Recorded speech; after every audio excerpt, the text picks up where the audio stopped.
María Laura. Sí, María Laura, ¿cómo andás? Tanto Bien, tiempo. ¿qué tal? ¿Qué tal? Bien, lindo, che. Hermoso. Acordándonos de las épocas en que poníamos en marcha la maestría con Cecilia. Ah, qué bárbaro, ¿no? ¿Cómo pasó el tiempo? Sí, ¿Ah? muchísimos años. Qué bárbaro. Yo no me veo. ¿Ustedes me ven con imagen? No. No, No. la cámara a lo mejor la tenés que Y tenés prender. el nombre de Eduardo. Ay, no Sí. me diga. Ah, No, sí. entonces me voy. Patriarcado. Escúchame, Che, ¿sos Vos también, si Cecilia querés. Aguirre? ¿Sos Cecilia Aguirre? Me acabo de Sí, dar cuenta. María Pero, ¿cómo? Marta. Ay, por favor, qué despistada, ¿cómo está Cecilia? Qué Yo bien te te veo. veía, ¿viste? Sí, ay, qué despiste. Te vi, digo, bueno, se conocen entre todos, lógicamente, yo me quedé un paso atrás y de golpe me di cuenta que era Cecilia. ¿Cómo andás? Soy yo, María Marta. Qué ¿Cómo bueno estás? verte, qué bueno verte. Siempre se trabaja mucho con Cecilia, y bien, Sí. y bien. Tiene mucho compromiso. Bueno. Ya está Silvia. Está entrando Silvia. Sí. Bueno, ya estamos en horario. Quiero ver que estén todos. Patricia, las dos María Marta, Silvia, Lilian. ¿Seguís ahí, Lilian? Buen día. Creo que va a volver a entrar con el nombre de Eduardo ahora. La podemos renombrar y ponerle Lilian. Sí, yo la había puesto recién. Me parece que se fue y volvió a entrar. Mario, ¿me escucha Mario?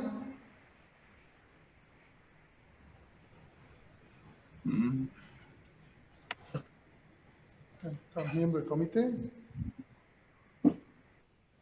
Hola Silvia, Hola, buen día. Hola. ¿cómo te va? Hola, ¿qué Buen tal? Hola, María Laura. ¿Cómo te va, Silvia? ¿Qué tal? Ahí viene Lilian.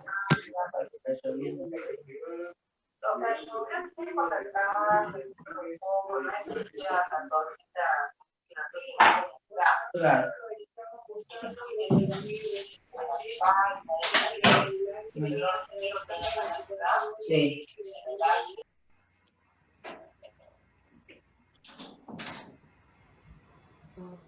Bueno, creo que podremos comenzar, estamos en horario. Por lo menos, bueno, están los jurados, Silvia, la directora, María Laura de la comisión, hay representantes del comité académico, de la dirección, así que, bueno, creo que podríamos comenzar, ya estamos grabando. Bueno, ¿me escuchan bien? Sí. Perfecto. Sí, bueno, muy buenos días a todos. Mario, ahí te vemos. Buen día. Bueno, la verdad que bienvenido a todos. La verdad que es un enorme placer ir cerrando este año con una nueva defensa de tesis, esta segunda defensa de la maestría en museología, que de pronto hemos esperado y de pronto hemos tenido dos de golpe, así que un buen augurio. Yo antes que nada, bueno, agradecerle a todos los presentes, fundamentalmente aquí a los miembros del jurado, a Patricia, a las dos María Marta, Luján y Reca, que tan gentilmente han aceptado ser miembros de este jurado y han puesto toda la buena voluntad para acelerar la fecha, para coordinar, todo ha sido muy simple, una de las tesis más fáciles de organizar gracias a la predisposición del jurado y también Laura como representante de la comisión de supervisión. Pero como yo le decía, antes que nada quiero hacer un pequeño pedido de disculpas. Nosotros desde la Secretaría de Posgrado aquí de la Facultad de Ciencias Naturales siempre hemos intentado ser lo más ejecutivo posible y facilitar todos los tiempos y las posibilidades a todos los tesistas. Y por esas cosas del destino, la tesis de Ignacio, cada uno de los trámites siempre tuvo una complicación de tiempo. o una firma que faltaba, o se perdía el papel. Yo no sé qué pasaba, pero siempre se nos caía la cara de vergüenza cuando Ignacio preguntaba y siempre había algo que lo demoraba. Así que bueno, ahora hemos llegado, hemos tratado de acelerar, aunque sea esta última etapa, para subsanar esos errores que hemos tenido, reconozco desde la Secretaría, en esta defensa, en este expediente, porque fue el tema del expediente. Así que mil disculpas, Ignacio, que muchas veces de buena manera nos preguntaba los tiempos y a veces, no sé por qué, siempre se demoraba un poco más de lo normal. Pero bueno, llegó el día, así que estamos, hay que disfrutarlo y bueno, seguramente va a salir todo muy bien. Bueno, les cuento a los presentes cómo es la metodología. Yo lo voy a presentar a Ignacio ahora, después él va a dar su exposición y después de la exposición los miembros del jurado van a hacer las preguntas que ellos consideren, alguna opinión después de la representante de la Comisión de Supervisión y de la directora, si quieren dar su opinión, su comentario al final de la tesis, y después pasamos a elaborar el acta. Cuando sea el momento del acta, nosotros, yo y Jenny, que me acompaña, que es la coordinadora de posgrado, lo vamos a pasar a la sala de espera a todos los presentes, o sea, no tienen que hacer nada, sino esperar unos minutos, mientras el jurado en forma privada elabora el acta. Cuando termine el acta, los volvemos a sumar a la reunión a todos los presentes. Si alguien está viendo por YouTube en este momento la transmisión, también vamos a cortar YouTube, pero tienen que estar atentos después para entrar de nuevo a la sesión para poder participar de la lectura del acta, porque se abre una nueva sesión de YouTube. Eso para los que estén viéndolo por ahí. Bueno, lo presento a Ignacio. Defensa de tesis de maestría en museología, licenciado Ignacio Fernández del Amo López. Vamos a dar inicio a este acto académico de defensa del trabajo de tesis de maestría que va a ser presentado por el licenciado Ignacio Fernández del Amo López para optar al grado académico de Magíster en Museología y que trata sobre el tema el museo como sistema de comunicación integral, herramientas para pensar los museos en el contexto de un nuevo paradigma. Este trabajo fue realizado bajo la dirección de la doctora Silvia Estela Giraudo. El Tribunal Examinador, aquí presente y designado por resolución número 300 del 2020, Consejo Directivo de la Facultad de Ciencias Naturales, está integrado por doctora María Marta Reca, Universidad Nacional de La Plata, doctora María Marta Luján, Universidad Nacional de Tucumán, y magíster Patricia Inés Fernández Murga, Universidad Nacional de Tucumán. Como representante de la Comisión de Supervisión se encuentra presente la doctora María Laura de Arriba, Universidad Nacional de Tucumán. Una vez que concluya la exposición del tesista, el jurado hará las preguntas que considere pertinentes y luego pasará a redactar en forma privada su dictamen. Recordamos a los presentes que este acto académico recién finaliza con la lectura del dictamen del Tribunal Examinador. Y ahora sí, y antes de darle la palabra a Ignacio, le voy a pedir a todos los presentes, salvo a los miembros del jurado y a Laura, que por favor silencien los micrófonos y apaguen sus cámaras, que después las podemos volver a prender en las preguntas, pero durante la exposición, que solo las cámaras activas sean las de Ignacio y los miembros del jurado. ¿Sí? Muchas gracias. Ignacio. Bueno, buenos días. Buenos días a todos. Muchas gracias por estar acá y aunque es verdad que fue un poquito dilatado en algunos trámites al comienzo, en realidad siempre estoy muy contento con el desempeño de Fernanda, de Carlos, el tuyo, Pablo, así que lo importante es que llegó el día. Vamos a ver, compartimos pantalla.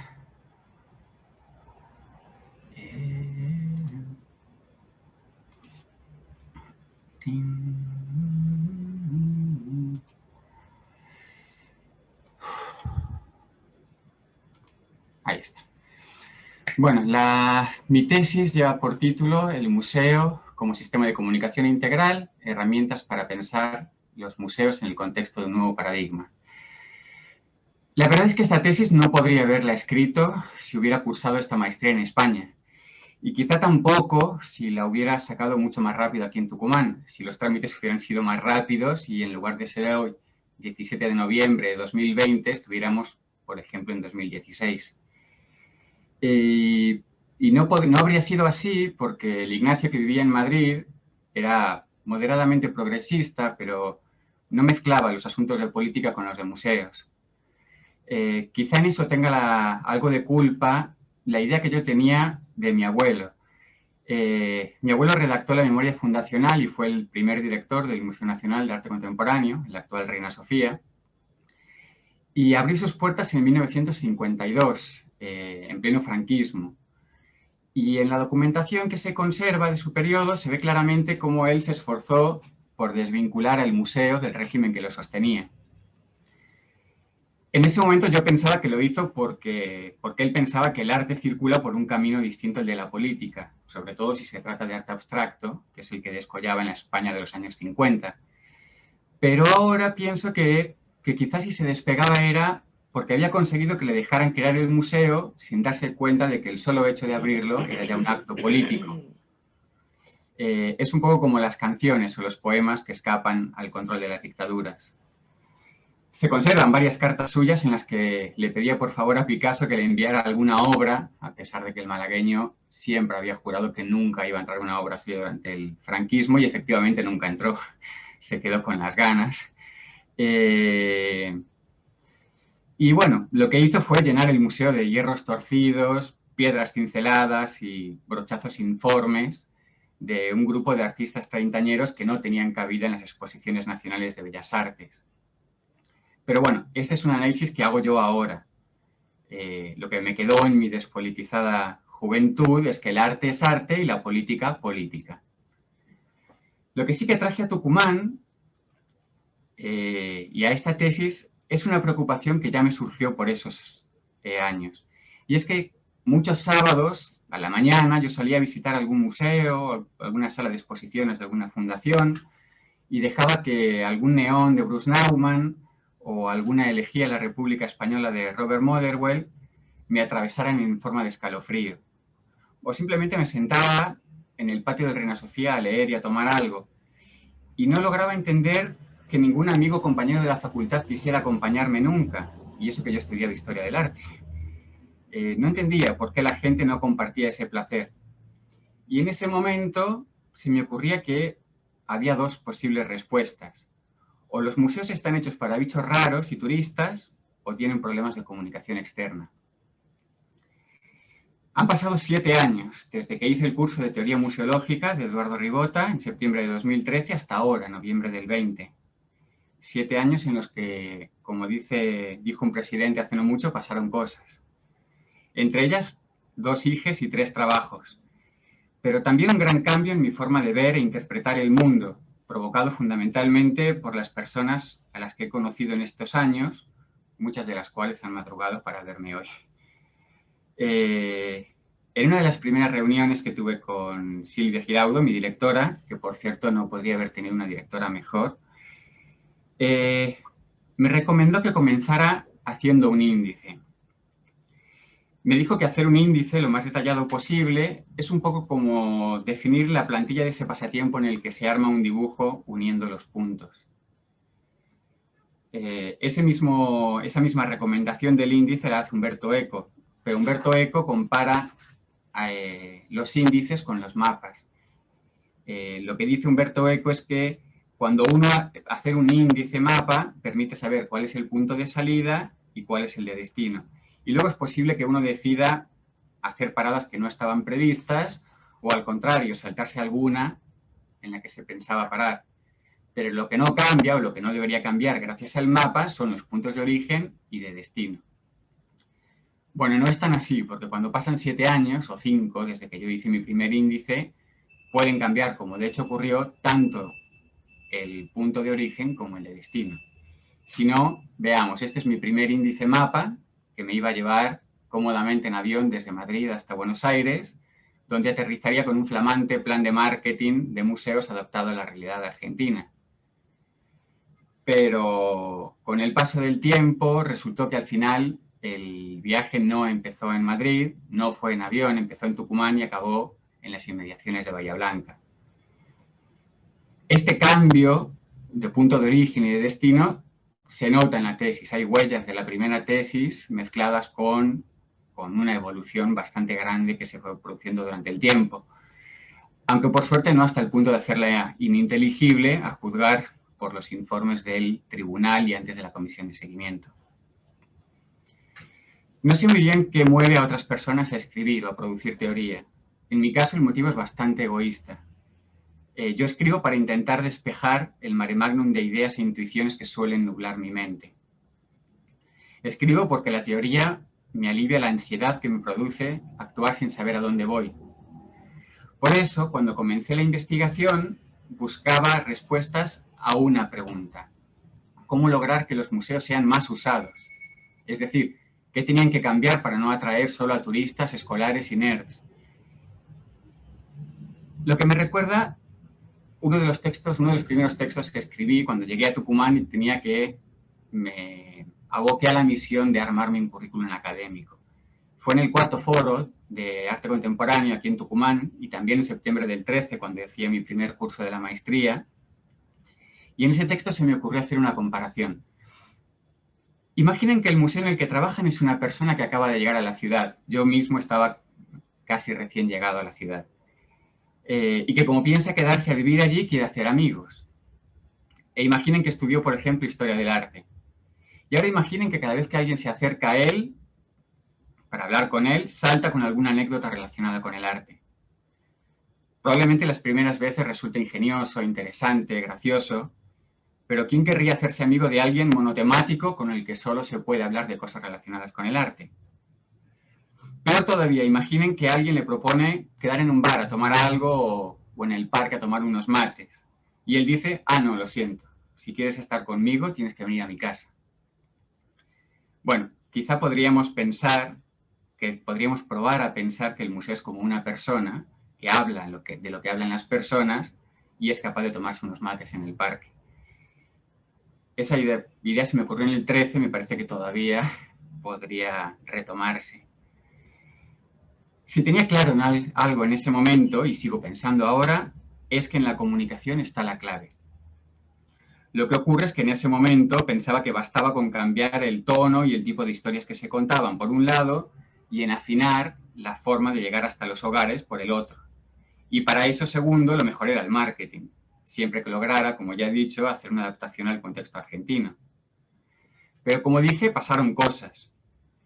Sobre todo que Latinoamérica es mucho más política que Europa y también mis círculos de relación argentinos son especialmente sensibles a los asuntos políticos. Y claro, me fui contagiando. Dime con quién andas y te diré quién eres. Ese fue el primer cambio que fue calando en lo que iba escribiendo. Cada vez me hacían más ruidos algunas cosas que leía en esos textos de marketing o estrategias de comunicación. Y el otro cambio vino con las lecturas, porque inevitablemente cuando te vas internando en una disciplina vas perdiendo la frescura de los neófitos. Y poco a poco las posibles respuestas se fueron sofisticando o casi diría alambicando. Las que hay en la tesis ya no son las respuestas que propondría una persona común o ajena al mundo de los museos, son las respuestas que propone un museólogo. En 2015 me enteré de que existía algo llamado nuevo paradigma. Fue en un par de entrevistas que le hicieron a Américo Castilla cuando estaba promocionando el primer museo reimaginado. Así que lo incorporé a la lista de temas a investigar. Y de hecho fui a ese museo reimaginado para hacer trabajo de campo y enterarme de qué iba esto del nuevo paradigma. Pero paralelamente iba leyendo a Edgardo Lander y su crítica del paradigma neoliberal, o a Boaventura dos Santos, o a Ricardo Bonfil, Jesús Martín Barbero, García Canclini, León Olivé, Wendy Brown, y de pronto la tesis ya tenía un rumbo definitivo.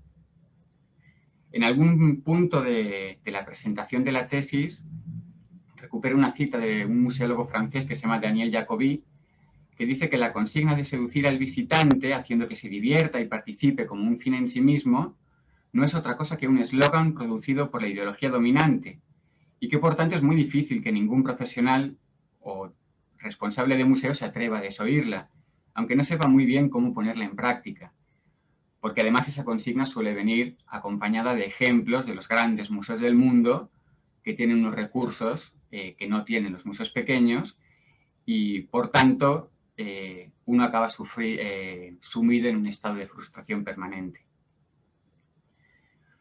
comprendí que el llamado nuevo paradigma, ese que establece que las personas deben ser las protagonistas en la vida de los museos, escondía algo. Y si no, miremos las siguientes imágenes. Aquí tenemos a la amiga y compañera Claudia Spergin, un número de la ICOFOM, de ICOFOM, que dice que el visitante especial todos y cada uno de nosotros. Tenemos una noche de los museos, Bellos Jueves, un programa de la Asociación Británica de Museos, Los Museos Cambian Vidas, una competición de surf que organizó Nina Simon como actividad paralela de una exposición, un gran espectáculo de luz y sonido que haría las delicias de Eduardo Ribota, un taller sobre bioconstrucción, una exposición que hizo que miles de personas pasaran horas haciendo fila para entrar en el Reina Sofía. Podemos deducir de los ejemplos anteriores que los museos de todo el mundo caminan de la mano hacia una plena comunión con la sociedad. Es solo una cuestión de tiempo y de recursos que veamos a los museos de todo el mundo siempre llenos de personas produciendo y consumiendo cultura. La respuesta es no. Y de esta manera surgió la hipótesis para mi investigación, y es que una de las razones que impiden que los museos salgan de su permanente crisis de identidad es que el llamado nuevo paradigma es en realidad un heterogéneo haz de teorías y prácticas, pues si bien todas se centran en los públicos, estos se interpretan de maneras muy diferentes, ya que depende de factores ideológicos y culturales particulares. Y tras la hipótesis llegaron los dos objetivos. Bueno, esta es otra forma de redactar la hipótesis. Hay otra cosa que no cambió desde el comienzo, desde mi primer plan de tesis, y es que siempre tuve claro que quería empezar con la famosa frase de Marx: un nuevo paradigma recorre los museos de todo el mundo, con unos ropajes que dicen relevancia, inclusión, audiencias, accesibilidad, participación, comunidad. Los dos objetivos de la tesis eran, primero, analizar el proceso histórico de conformación del nuevo paradigma y sus características para ir desentrañando la raíz ideológica de cada ingrediente. Y el segundo objetivo era proporcionar recursos provenientes de las ciencias de la comunicación que permitan a los museos pensarse en el contexto de ese nuevo paradigma, pero no para lograr conquistar al público sin más o de cualquier manera, porque el fin no justifica los medios. Lo que me propuse es elaborar una especie de guía teórica que ayude a navegar en las procelosas aguas del presente, asumiendo una orientación de compromiso con la sociedad. Todos queremos que los museos sean más frecuentados, pero hay museos populares y museos populares. Hay museos populares y museos populares. Así que, sin descartar lo que había aprendido de los textos sobre marketing, ya no me conformé con adaptar las recetas al contexto argentino, sino que me propuse incorporarle un análisis crítico para que las acciones de los trabajadores de museos no sean funcionales al sistema neoliberal.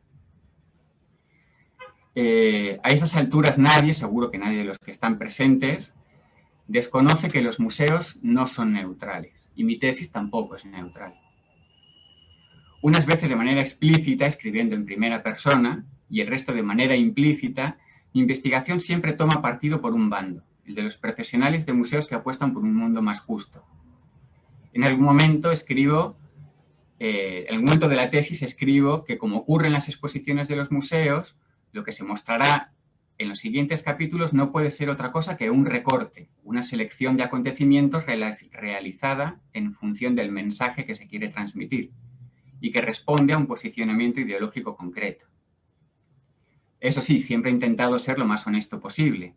Siempre he sido consciente de que estaba escribiendo un texto científico, no un panfleto, pero escribir en tercera persona o hacer ciencia social no me hizo olvidar que no es posible ni deseable dejar la ideología a un lado.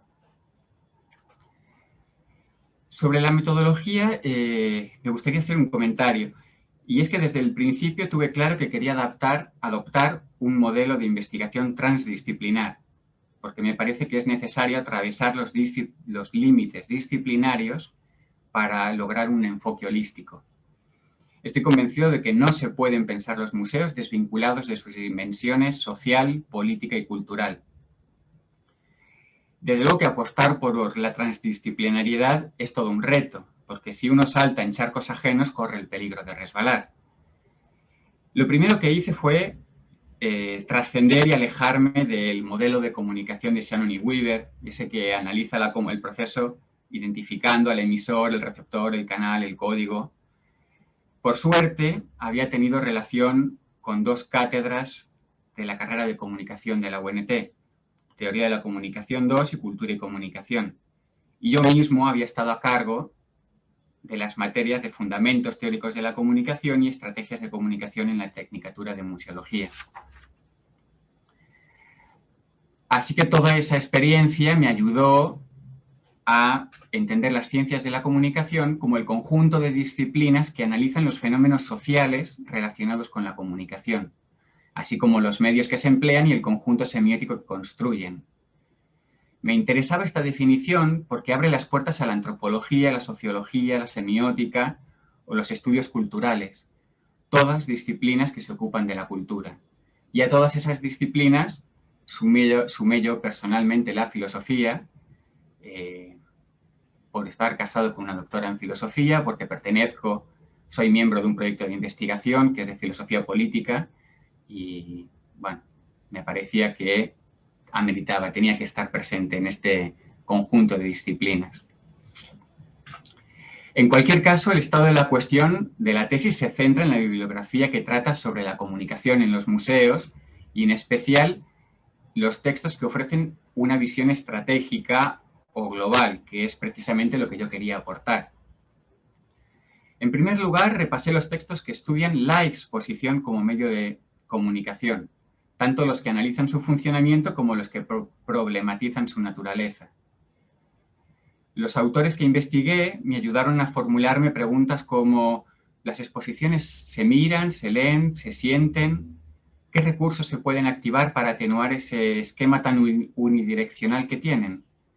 ¿Quién produce los contenidos y qué contenidos se producen? ¿Es posible que la voz de las exposiciones deje de ser esa entidad falsamente abstracta a la que llamamos museo? Porque el museo, así en abstracto, como si fuera un fantasma venido de entre las musas, ese no habla. Por cierto, hablando de la voz de los museos, quería hacer otra pequeña digresión para hacer 2 comentarios sobre los museos como instituciones científicas. Un apartado que tiene bastante peso en mi tesis. El primero es que hay que poner en entredicho la supuesta autoridad científica de los museos. Porque ¿cuántos museos tienen áreas de investigación formalmente constituidas? Aquí en Tucumán, la Casa Histórica y nada más. El Lillo tiene un montón de investigadores, pero son de CONICET y están en un edificio al lado y no hay ningún otro museo en Tucumán que la tenga. Y en un pequeño sondeo no científico que hice con compañeros, en un montón de provincias no hay ningún museo con área de investigación. Sí que hay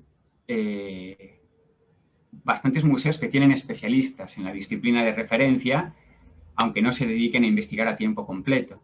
Pero también son muchos, entre otros, por ejemplo, el mío, muchos museos que ni siquiera tienen un especialista en la disciplina de referencia. Y en cualquier caso, ¿quién sabe de algún congreso o revista científica que publique trabajos anónimos?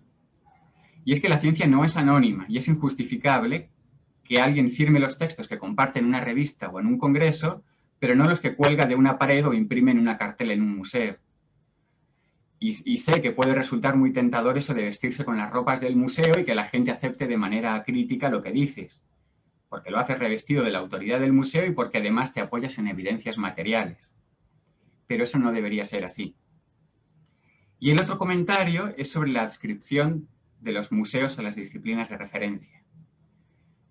Son varios autores, entre otros Marta Duhovne, los que han denunciado las repercusiones que tiene en el imaginario colectivo el hecho de separar a nuestros antepasados en museos de historia y museos de antropología, dependiendo de su origen. Si eres blanco y liberal, vas a un museo de historia, y si eres un indio salvaje y sin capacidad de evolucionar, te exhiben en uno de antropología. Y por favor, que no se ofendan mis compañeras de museos antropológicos o etnográficos, porque sé que vuestra labor es romper precisamente ese prejuicio, pero la escisión existe porque así se concibieron los dos museos en origen. Más allá de esto, limitar los objetos a la lectura de un solo tipo de especialista es sumamente limitante y además atenta contra los principios del Museo Integral que se propuso en Chile en el 72. Porque los más capacitados para hablar de este cuadro de Spilimbergo son los artistas o los historiadores del arte. ¿No podría hablar también de él un geólogo o un antropólogo?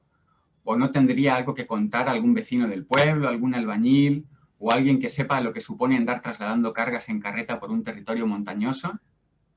¿Que es que no hay poetas que aporten su voz? ¿Cuántas lecturas se pueden hacer de cada objeto? Lo que sí que está claro es que los museos no pueden mantener semejante plantilla de especialistas en nómina, pero quizás sería prudente buscar alianzas con esas otras voces para que aporten sus miradas. Bueno, vuelvo al camino. Los textos sobre comunicación en las exposiciones me brindaron perspectivas interesantes, pero por sí mismos no logran dibujar una visión global del museo desde la perspectiva de la comunicación. Así que lo que hice fue cruzar esos textos con los que analizan la gestión de museos y especialmente los que analizan la gestión desde la óptica de la comunicación.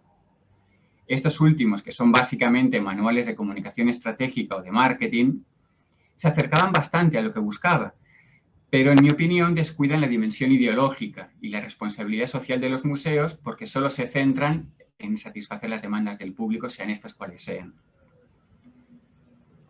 El caso es que ya estaba listo para afrontar los dos objetivos de la investigación. El primer objetivo, que era el de analizar el proceso histórico de conformación del nuevo paradigma y sus características, lo hice partiendo de la definición antropológica de cultura. Esa que la define como el conjunto de formas, modelos o patrones, explícitos o implícitos, a través de los cuales las sociedades regulan el comportamiento de sus miembros, y que como tal incluye costumbres, prácticas, normas, códigos de vestimenta, religión, rituales, normas de comportamiento o sistemas de creencias. Y todo eso es reproducido por cada persona del grupo y por cada generación, porque como dice Alejandro Grimson, la comunicación es en la cultura y la cultura es un continuum de hechos comunicativos. En ese sentido, los museos son instituciones eminentemente culturales, puesto que gestionan evidencias materiales e inmateriales de culturas pasadas, pero también porque, como dice García Canclini, activan procesos donde se elabora la significación de las estructuras sociales, se las reproduce y transforma mediante operaciones simbólicas. Y como instituciones culturales que son, solo se puede dar cuenta de la complejidad de su naturaleza y función social analizando el contexto histórico y cultural en el que se insertan.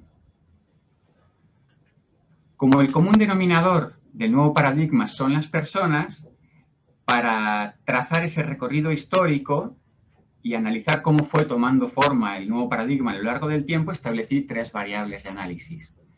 La primera, qué tipo de personas dieron la bienvenida a los museos en cada momento. La segunda, qué relación propiciaron entre los usuarios y el patrimonio. Y la tercera, qué servicios les ofrecieron. En resumen, qué papel se propusieron desempeñar en la sociedad en cada época.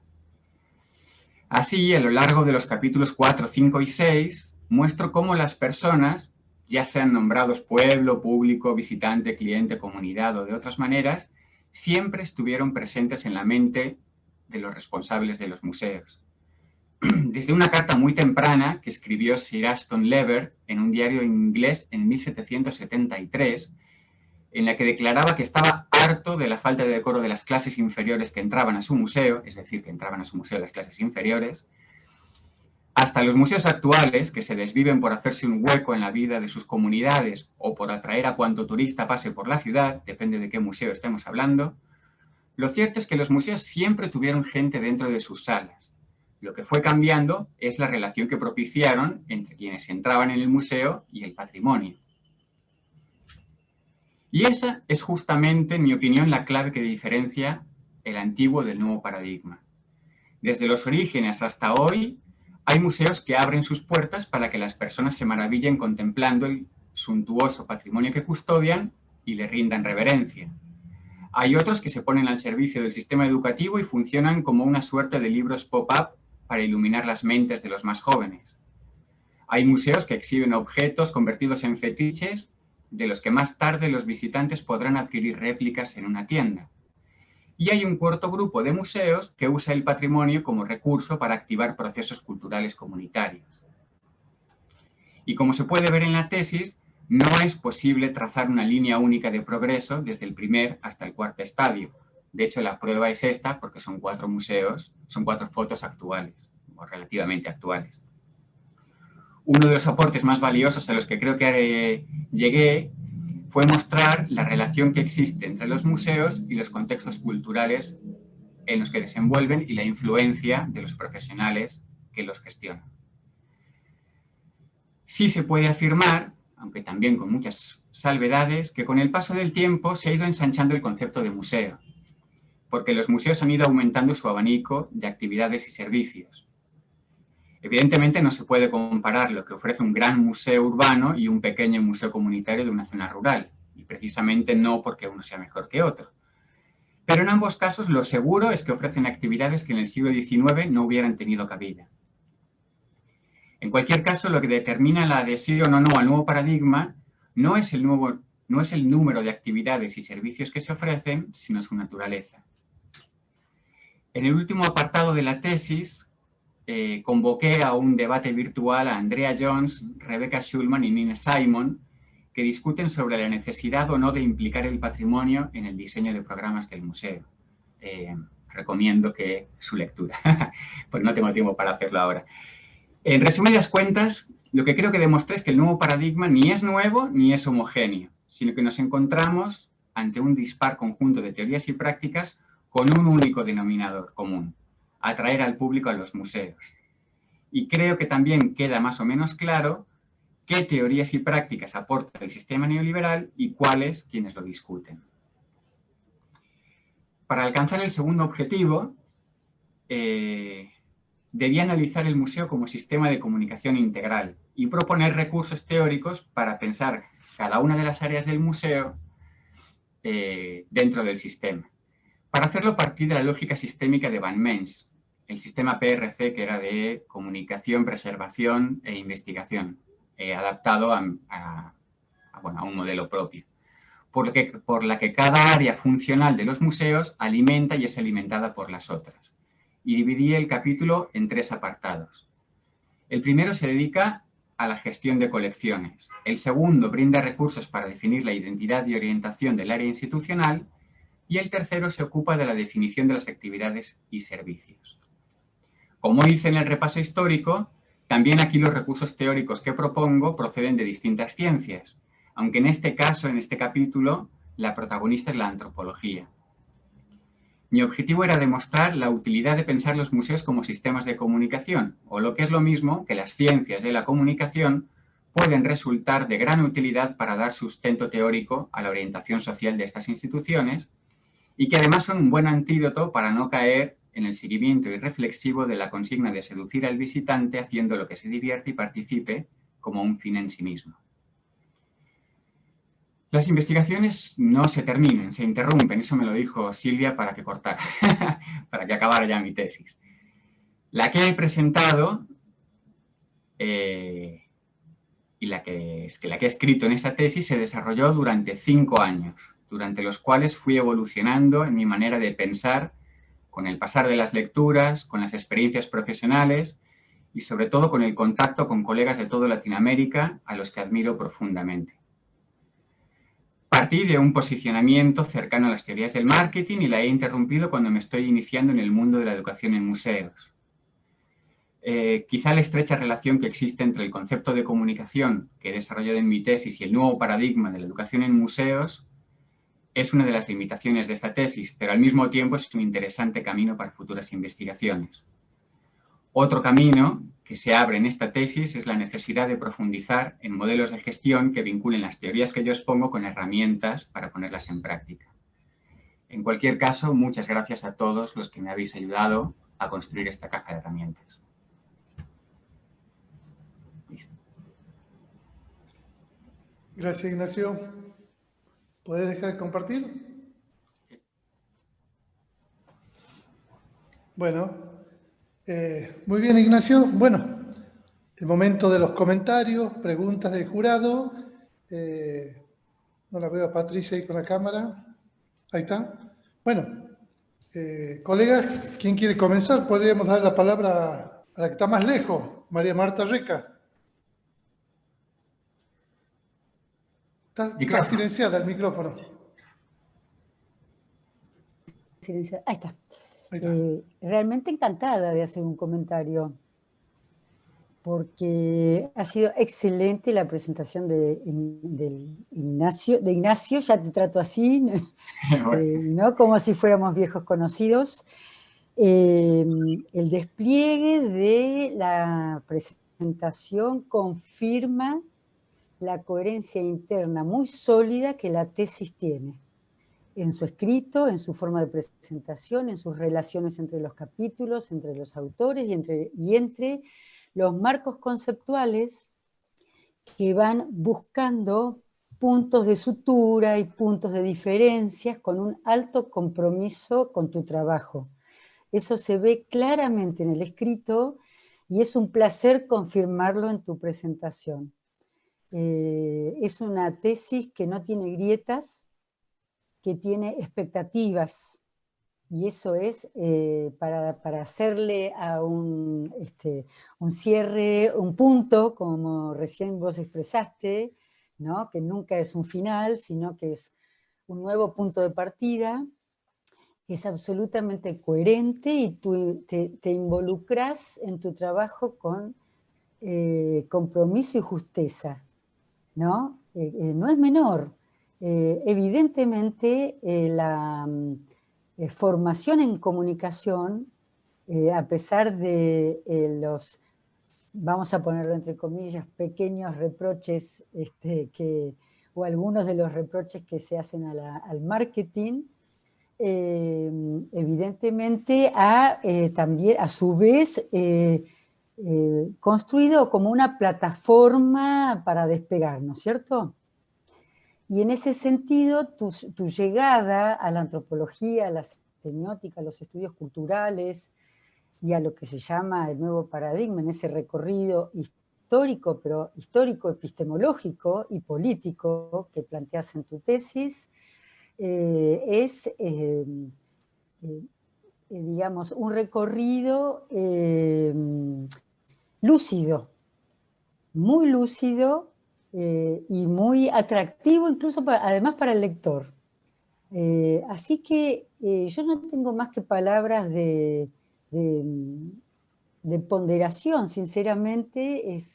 Tu tesis tiene mucho nivel y está reflejado, es claro. Sos en ese sentido muy fiel a tu formación como comunicador. Sos un excelente comunicador. Lo acabas de confirmar, ¿no es cierto? Hay un punto que yo puse en el dictamen, pero tiene solamente un carácter de sugerencia. Lo puse claramente como una sugerencia, a veces porque uno justamente se ve muy motivado con lo que está leyendo, ¿no? Es decir, no hay sugerencias que no tienen lo claro, porque hay dos formas de hacer sugerencias, con un sentido crítico y con un sentido productivo, ¿no es cierto? Y entonces, en el dictamen, brevemente yo sugiero la problematización de lo que se viene, ¿no? La problematización de la situación de encuentro, seguramente desde el punto de vista de mi formación como antropóloga.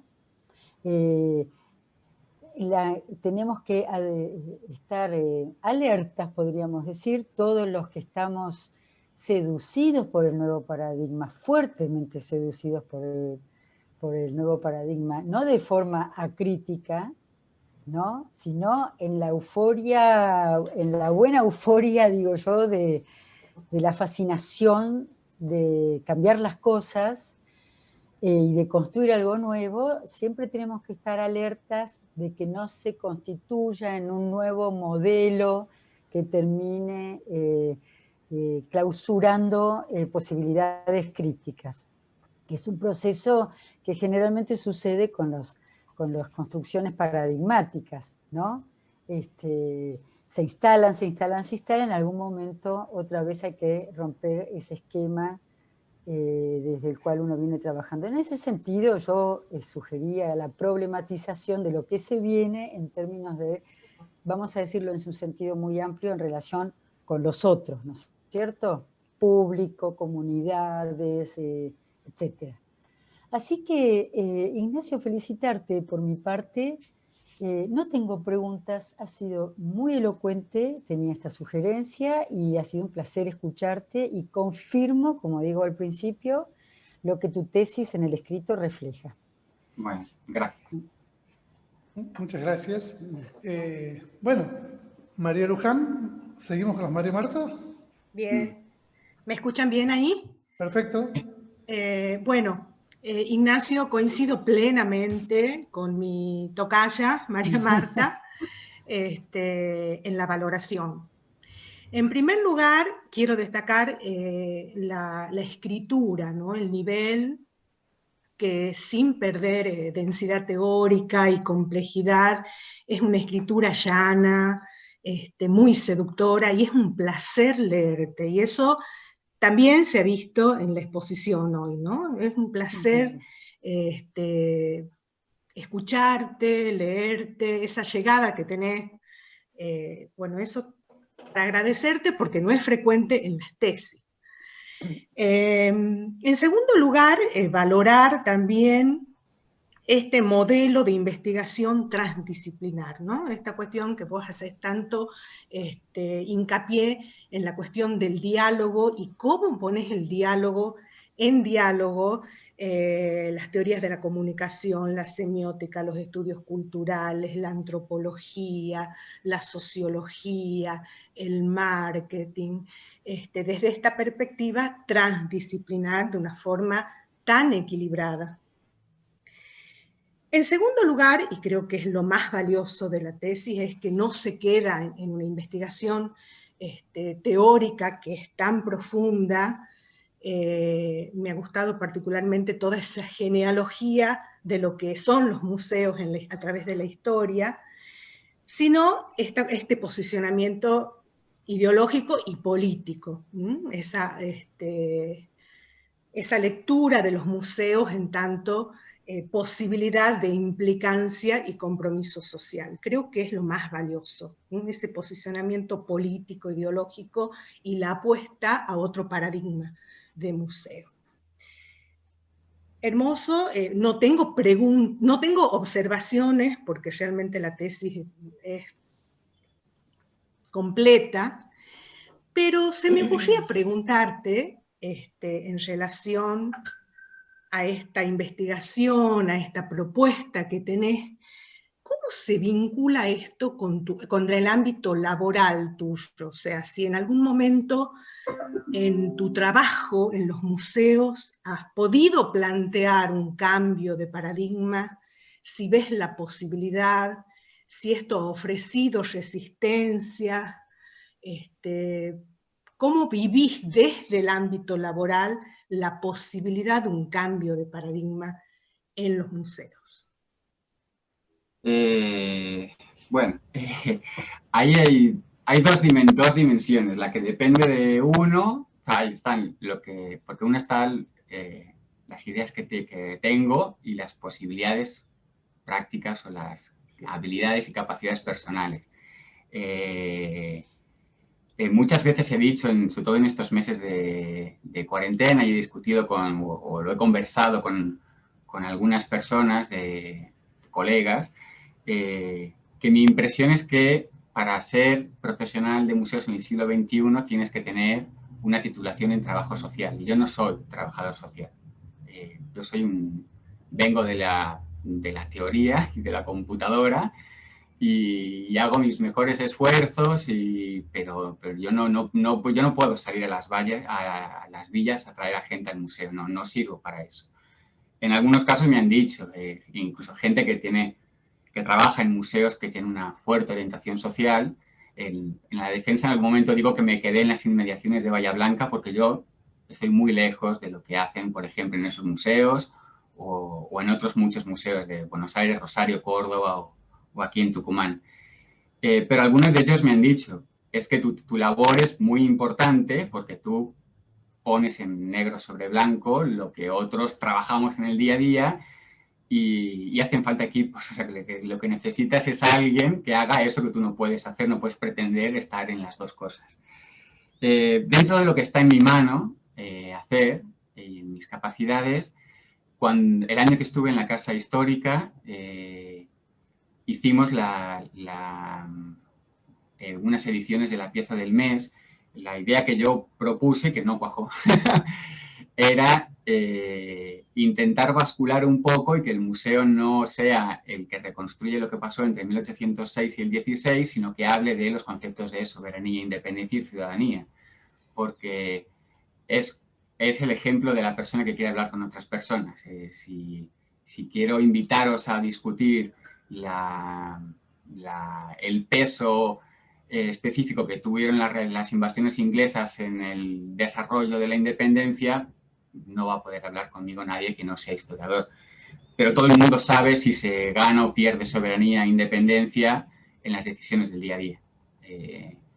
Y que cocinar unas cosas u otras o estar a favor de ese cuestionamiento, que hay un debate también en la tesis sobre los antropólogos postnacionales y postmodernos que dicen que todo es mixtura, hibridación y que las identidades están ya como superadas, y los que dicen, no, perdóname, los pueblos originarios, por ejemplo, no pueden andar en cuestionamientos porque la identidad es algo que depende, o sea, su supervivencia depende de una identidad. Bueno, eso lo hice en el museo, en la Casa Histórica, intenté operar ese cambio, de hablar de cosas de las que puede hablar cualquier persona y que no dejen de ser el meollo de la misión del museo. Y en el que estoy ahora hay una carpeta que se llama, yo que manejo el Facebook, entre otras cosas, que se llama Objetos que cuentan historias, que es precisamente, es un juego un poco esquizofrénico, porque yo hago un poco de todo. Hago de la necesidad virtud, y como no hay historiadores en el museo, y a mí me gustan los estudios culturales, esto que predico en la tesis es lo que hago en la comunicación del museo, y es decir, este farol del ferrocarril nos habla de un modelo económico agroexportador, también habla de una crisis, también habla de la identidad de un pueblo, también habla de desplegar todo un abanico de posibles historias que cuentan los objetos. O desnaturalizar cosas. Haya habido algunos embates frontales al pensamiento tucumano, por lo menos el más conservador, con una entrada que además, bueno, en la que decía, basta ya de hablar del mártir de Metán, porque ¿por qué Marco Avellaneda es mártir y otro es un caudillo que merecía ser degollado o tiroteado? Y entonces hay una publicación en la que digo que el mártir de Metán es una construcción histórica liberal que tiene lugar en la primera década del siglo XX, cuando ese cuadro que está en el museo se pinta como una suerte de mártir de la causa unitario liberal, que entonces no es un retrato, es un cuadro religioso que presidía la legislatura de Tucumán. Eso me costó algún comentario de gente que vigila diciendo, no sé por qué tienes que estar diciendo estas cosas, pero bueno, hay precariedades laborales, hay riesgos, hay cálculos, hay capacidades e incapacidades, pero procuro que en mi práctica esté presente el diálogo, la desnaturalización y este juego de saberes. Bien. Bueno, muchas gracias nuevamente y te felicito. Ha sido un placer leerte y un placer charlar con vos ahora. Bueno, gracias, María. Gracias, María Marta. Patricia. Bueno, yo estoy totalmente de acuerdo con lo que han planteado mis compañeras de este trabajo de leer y pensar la tesis. Ha sido un placer leerlo. Con Ignacio hemos trabajado muy poco tiempo porque después hubo un cambio en la dirección. Y cuando se acabe esta cuarentena podemos sentarnos a tomar varios cafés porque toda la tesis está llena de anotaciones. Soy de los herejes que escriben los libros de preguntas, y sobre todo mi experiencia está basada, bueno, yo tengo una formación de historiadora, así que he leído con mucho placer todo el hilo histórico de la construcción que ha utilizado Ignacio como herramienta para explicar, bueno, eso es la historia, ¿no? Buscar una explicación en una genealogía, la historia de los museos, el nuevo paradigma, y también lo interesante del trabajo es que ha historizado todas las disciplinas que considera importantes para analizar el fenómeno museo. Estoy totalmente de acuerdo en lo que han planteado mis colegas que son más teóricas y que vienen desde otras disciplinas, y eso ha quedado muy claro que Ignacio se ha movido con mucha ductilidad en todos estos saberes diferentes. Pero también lo importante de la tesis es que, y que además hago una recomendación de lectura a todos los que están haciendo la maestría y todos los que quieren comprender ese fenómeno abstracto que es el museo, si es que existe el museo, y es que todos esos problemas, miradas que ha ido planteando Ignacio al incorporar cada una de las teorizaciones de las distintas disciplinas, están presentes en la práctica, están presentes en las decisiones cotidianas de lo que se va a hacer en un museo. Y todos los que hemos trabajado en museos sabemos que eso está presente, y esa discusión se enriquece si cada museo cuenta con especialistas o personas que amplían su mirada de su especialidad, si son conservadores, si son educadores, si son científicos, inclusive si son administradores, y que cada proceso de decisión en cualquier acto en la vida de un museo, cualquiera, desde el horario de apertura, de qué servicios se brindan, a ver, podemos hacer un abanico y tomarlo de lo que está claramente expuesto en la tesis. Cada proceso de decisión es el resultado de discusiones que incorporan, consciente o inconscientemente, todas estas miradas, todas estas herencias culturales, y que no son fáciles. Yo tengo, a ver, todos estos días estaba discutiendo conmigo misma a ver qué iba a decir en este lugar de lectora de la tesis de Ignacio, y creo que tu presentación, lo que has dicho ahora, debería ser incorporada porque no está en la tesis. Así, creo que pensar cómo presentar la tesis te ha permitido redondear algunas cosas que no están en la conclusión, por ejemplo.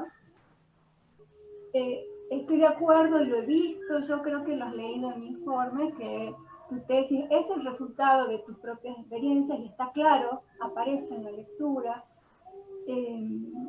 Lo más importante en el contexto de la maestría es que hayamos tenido una primera tesis de Laura Moya, que tiene un proyecto de aplicación de la museología, y esta segunda tesis que es profundamente teórica. Yo creo con vos que, a ver, tengo la percepción de que tu tesis habla del poder. Haces una discusión permanente con el neoliberalismo, buscas, y esto es como mi lectura, ¿no? Es la búsqueda de una respuesta de una institución que sea útil a la comunidad sin caer en las redes del neoliberalismo. Tengo como ideas que atraviesan todos los temas, y por ejemplo la idea del poder. Citas a Foucault, el poder se ejerce, pero también el poder está repartido. Y en los museos, todos los procesos de decisión están repartidos. Y yo también he puesto en mi informe, porque además mi informe tomarlo como algo, como una obligación puntual de concretar una idea, pero la idea de poner en el área de comunicación el poder tiene también que tener la claridad de que esa decisión resulta de una discusión interna hacia el museo, que es en sí un sistema de poder. Entonces, a ver, esto es una idea, junto con otras miles que tengo, que alguna vez hablaremos, Ignacio, y que lo más importante es que todos los que están haciendo la maestría y los que quieren trabajar en museos o vincularse con museos, tienen que saber y comprender que lo que se ve en los museos es el proceso de un largo trabajo, de muchas discusiones y en la mayoría de los casos de lo posible. Y tu tesis ayuda a comprender esos procesos. La verdad es que ha sido un placer leerla y creo que los que hemos trabajado en la generación desde el primer momento de crear esta maestría, y la idea es que atraer a profesionales formados en otras disciplinas para que esos saberes se vuelquen en la práctica real y la construcción de los museos, con esta idea que compartimos todos de un vínculo con la sociedad y ser productivos para la sociedad. Creo que tu tesis seguramente va a ser acompañada por la de otros compañeros que también tienen una formación así. Justifica todo el trabajo desde el principio en el Ateneo con Cecilia, Eduardo, Lilian, y la verdad es que me siento muy, muy feliz y te felicito y te agradezco. Gracias. Gracias, Patricia. Yo quisiera pedirle si Laura, que ha acompañado como representante de la Comisión de Supervisión todo el proceso de la tesis, quiere darnos su comentario u opinión. Sí, quiero hacer un comentario y decir un par de cosas, ¿no? En primer lugar, tengo dos reflexiones. La primera es que durante todo el acompañamiento que hemos hecho de esta tesis, se ha destacado siempre una actitud de Ignacio de aceptación, de mucha humildad frente a las sugerencias, a las observaciones o a los cuestionamientos que en determinados momentos uno le hace, si bien él sabía del tema mucho más que nosotros, porque lo estaba trabajando y estudiando en profundidad. Entonces, valorar esa actitud de aceptación y de modificar y de esa energía que él tiene para hacerlo. Otra reflexión que surge de esta anécdota de su abuelo peleando ahí en medio de la barbarie franquista para instaurar una especie de espacio de emancipación, una voluntad de libertad ahí donde no la había, y este hombre luchando, de algún modo constituye una genealogía o un eslabón que se viene a continuar, no digo a cerrar, porque se continúa en la tesis de Ignacio. Y a raíz de esta continuidad, bueno, tengo una pregunta para hacerle que tiene que ver con estas futuras investigaciones a las que él ha hecho referencia al final de su exposición, que se abren a partir de este trabajo y en relación a los modelos de gestión que ha mencionado, y también vinculándolo con lo que María Marta Reca dijo, esta problematización de lo que se viene, que me pareció así un concepto que resumía, ¿no? La importancia del trabajo de la tesis y lo por venir, lo que viene para adelante. Entonces quería preguntarle a Ignacio en qué estaba pensando como futura investigación con esta cosa, por curiosidad sobre todo, ¿no? Con esta cuestión de los modelos de gestión, me ha llamado muchísimo la atención. Antes de que me contestes, quiero decirte que ha sido un placer acompañarte en todo este proceso porque he aprendido mucho y eso se valora. Y quiero, antes de que me conteste Ignacio, también hacer un reconocimiento a la directora, a Silvia, darle las gracias por haberme convocado y porque supo ella conducir con bastante efectividad, con mucha eficacia académica esta investigación. Bueno, ese es el comentario. Bueno, esto es como preguntarle a un novelista que acaba de sacar un libro ¿de qué va tu próximo? Sí, tal cual. Tal cual. No lo sé. Bueno, no, primero muchas gracias a ti. Recuerdo que yo, el repaso histórico, que ha acabado siendo no solo el centro geográfico de la tesis, porque son los capítulos 4, 5 y 6, sino además lo que más habéis ponderado, esa iba a ser la introducción de mi tesis. Mi primera tesis era 6 tesis en una, porque ese repaso histórico, que tiene como 60 páginas, iba a ser el capítulo 1, iba a ser como una contextualización a la que iba a seguir toda una elaboración de lo del marketing y otras cosas, y luego era, el subtítulo de la tesis cambió, antes era Aplicación a la Casa Histórica de la Independencia, que iban a ser como otras 100 páginas más, porque era una especie de aplicación simulada de todo el modelo de 200 páginas anteriores a la Casa Histórica. Me llevó como 8 meses, creo, escribir esos 3 capítulos. Le dije a Silvia, este es mi capítulo número 1, y me dijo, este no es tu capítulo 1. Se tiene que desmontar en 3 capítulos. Así lo hice, y la primera reunión que tuve con Constanza y contigo, tú me dijiste, en realidad esta es tu tesis, tus 3 capítulos ya están, no sé qué. No hacía falta ser humildes para aceptar sugerencias, sino mínimamente inteligente para darse cuenta de que alguien como tú me había ayudado a encauzar esto. No debes agradecerme por la humildad, sino yo a ti por la clarividencia. No sé sobre qué voy a escribir. Siempre nos reímos, mi mujer y yo, porque ella, que es tucumana, es especialista en ilustración francesa, una gran defensora de la modernidad, y hay algún comentario en la tesis sobre la modernidad, en defensa de la modernidad, porque está muy de moda vapulearla y decir que llevemos a la hoguera a los modernos, y a mi mujer se le erizan los pelos. Y entonces me dijo, tú no vas a hacer lo mismo en tu tesis si quieres seguir viviendo conmigo. Y de hecho lo comenté, por ahí está Celina Jaffor, ella me invitó el año pasado a una mesa para hablar de museos, y también aproveché para hacerlo. Los ilustrados no son rescatables, son unas poquitas décadas de poder contrahegemónico, y la modernidad no es solo el liberalismo imperialista, sino también esta generación. Ella y mis otros compañeros y compañeras del proyecto de investigación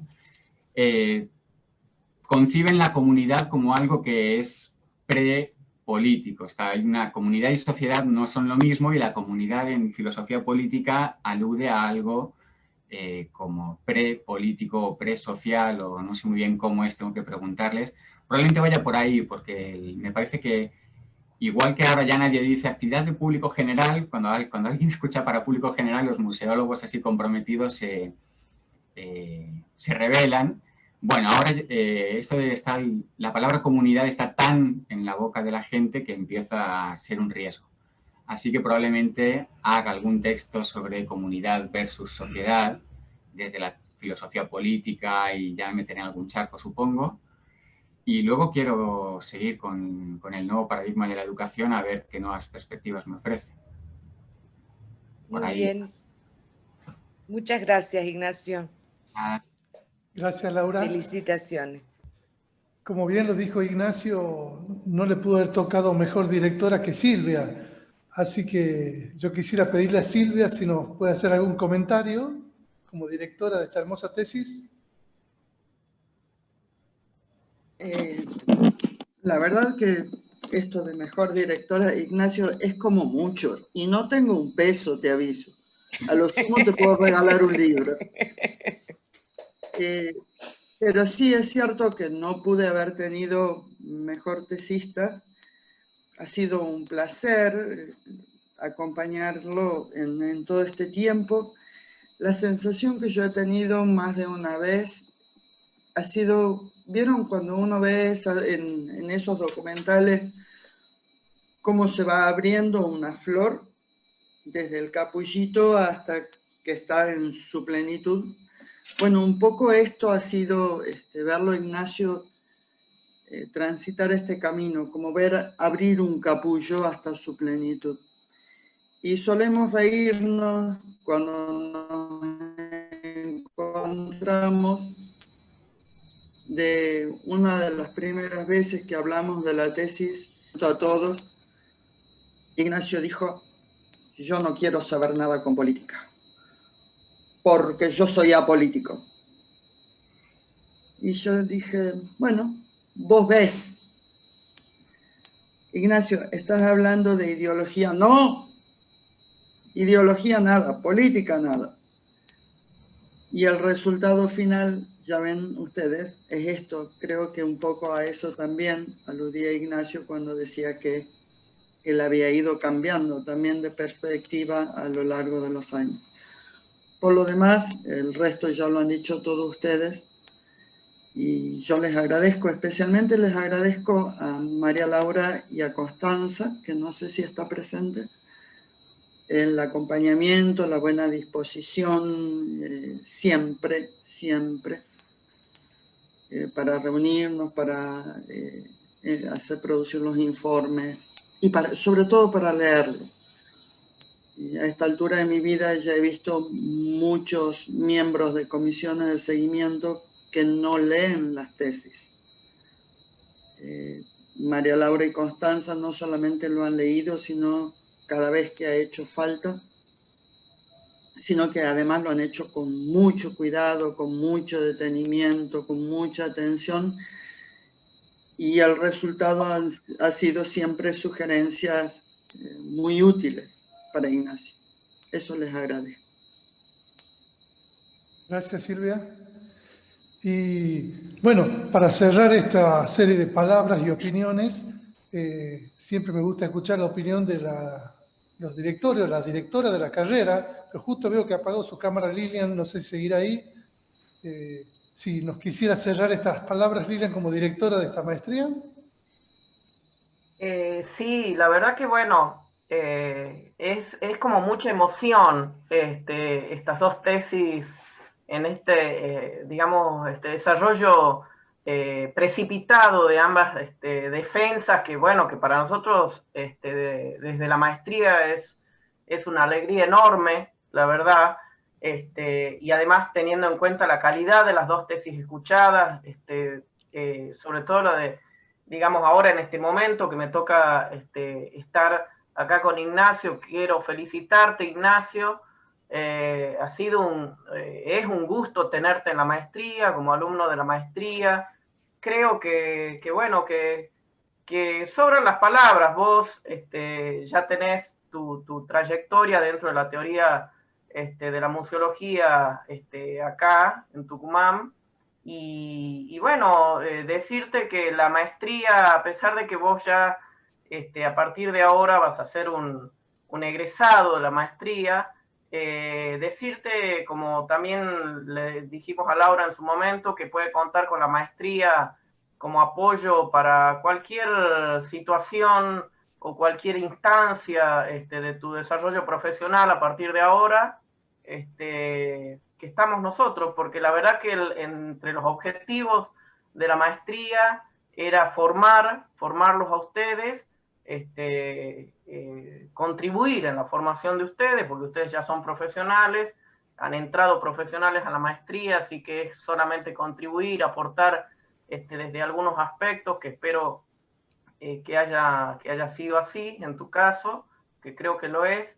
Y bueno, decirte, te deseo lo mejor, te deseamos desde la maestría lo mejor, y que va a ser, junto con la tesis de Laura, vamos a empezar a hacer como una biblioteca de tesis. Ahora a fin de año vamos a habilitar eso, un drive con las tesis para que estén a consulta de todos los maestrandos, ¿no? Y de la gente que esté interesada. Así que bueno, desde ya te comprometo a que nos dejes una copia a la maestría. Así que bueno, felicitaciones, Ignacio, felicitaciones. Bueno, Ignacio, ¿querés cerrar con algunas palabras? No, bueno, no sé, no, ya... no es obligación, ¿no? Sí, no, siempre se me han dado mal estas cosas, así que... No, bueno, agradecía a Silvia no solo por el trabajo de dirección, sino por cómo es como persona, a Constanza, a María Laura, a la conexión cordobesa, que es como llamo yo, a Mónica Gorgas, Celina Jafford, Marge Fernández y Mirta Bonín. A todos los colegas, que ya lo he dicho, una de las cosas mejores de trabajar en los museos es haber tenido la oportunidad de conocer a toda la gente que conozco, que son un ejemplo humano. Bueno, no, a todos, nada más, no tengo más que decir. Bueno, y ahora sí gracias Ignacio, y ahora sí pedirle a todos los presentes que prendamos las cámaras y los micrófonos. Creo que se merece Ignacio un fuerte aplauso y que nos vea a todos, les vea las caras a todos los amigos que eran nombrados. Felicitaciones, Ignacio. Felicitaciones, magnífico, Ignacio. Felicitaciones. Muchas felicidades. Muchísimas felicidades. Felicitaciones, Ignacio. Felicidades, felicitaciones. Felicitaciones. Felicitaciones. Saludos al viejo Ignacio de Madrid. Felicitaciones a Cintia también, que debe haber sido un apoyo muy importante, que también se merece. Sí, por allá anda. Bueno, como le decía a los presentes, tanto los que están viendo la tesis por YouTube como ahora por aquí por Zoom, vamos a cortar un ratito la transmisión y a los que están en Zoom lo vamos a pasar a sala de espera, pero no se vayan, son 10 minutos que el jurado va a hacer en forma privada el acta, después lo volvemos a conectar. Y los que estén en YouTube, estén atentos porque tienen que volver a ingresar a la conexión para escuchar el acta, ¿sí? Son 10 minutitos nomás que nos esperan.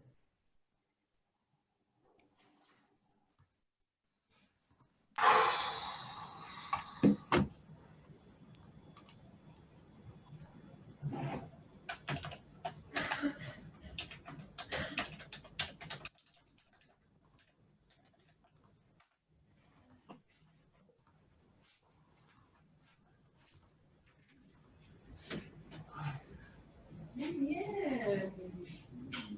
Muy bien. Sí. A ver, 50 personas. 40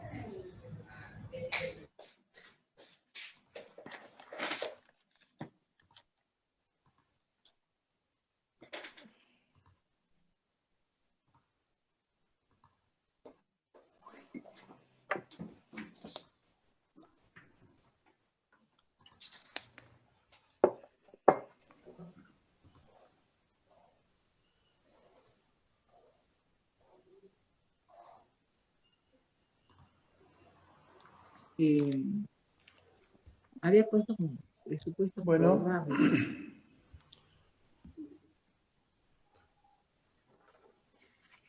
ya estamos esperando que se conecte la transmisión a YouTube. Si quieren prender las cámaras, no hay problema, mejor así Ignacio los vaya viendo mientras leemos el acta. Ya este momento donde estamos más tranquilos y es bueno que él vaya viendo las caras amigas, así que tranquilamente pueden prender las cámaras a todos, invitamos a que prendan las cámaras.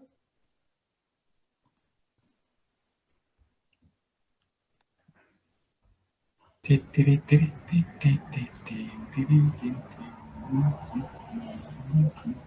cantando? Sí, claro.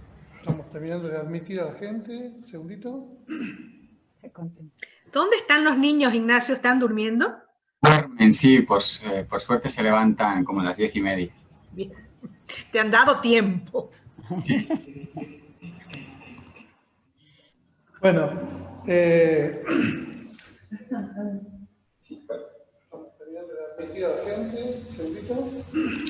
Ahí sí le voy a pedir que silenciemos los... ¿Ignacio están durmiendo?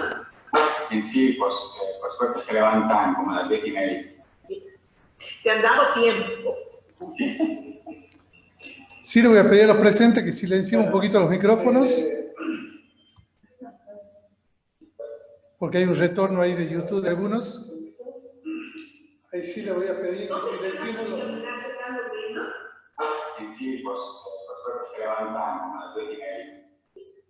Te han dado tiempo. Sí le voy a pedir a los presentes que silenciemos un poquito los micrófonos. Porque hay un retorno ahí de YouTube de algunos. Ahí sí le voy a pedir que silenciemos los...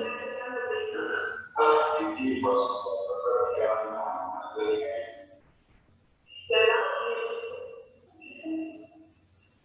Sí le voy a pedir a los presentes que silenciemos un poquito los micrófonos.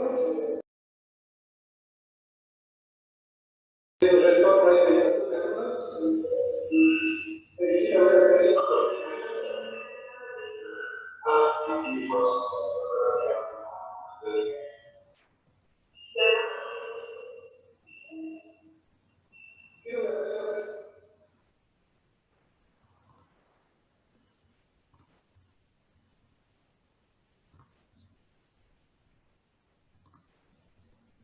Bueno, ¿me escucha bien?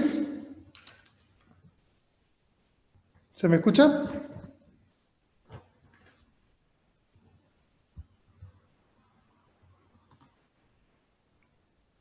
Todo en silencio el micrófono, así que no sé si me están escuchando bien. Con la cara me puede decir que sí. Se escucha bien, Pablo. Bueno, como dijimos, la parte académica finaliza con la lectura del acta. Antes que nada, bueno, agradecerle a todos los presentes, especialmente aquí al jurado y a Laura, que han estado acompañando en todo este proceso. Y bueno, en mi nombre, de toda la Secretaría, felicitarlo a Ignacio porque ha sido, la verdad, una hermosa defensa. Como alguien dijo del jurado, un excelente comunicador. A mí que me toca escuchar todas las defensas de tesis de todas las carreras, esta es una de las tesis que honestamente tengo ganas de leerla ahora. Así que me ha picado el bichito después de escuchar la exposición de Ignacio, lo que indica que es un buen comunicador. Yo que soy geólogo de otro mundo, tengo ganas de ponerme a leer la tesis. Bueno, acta número 21 del 2020, defensa de tesis de maestría.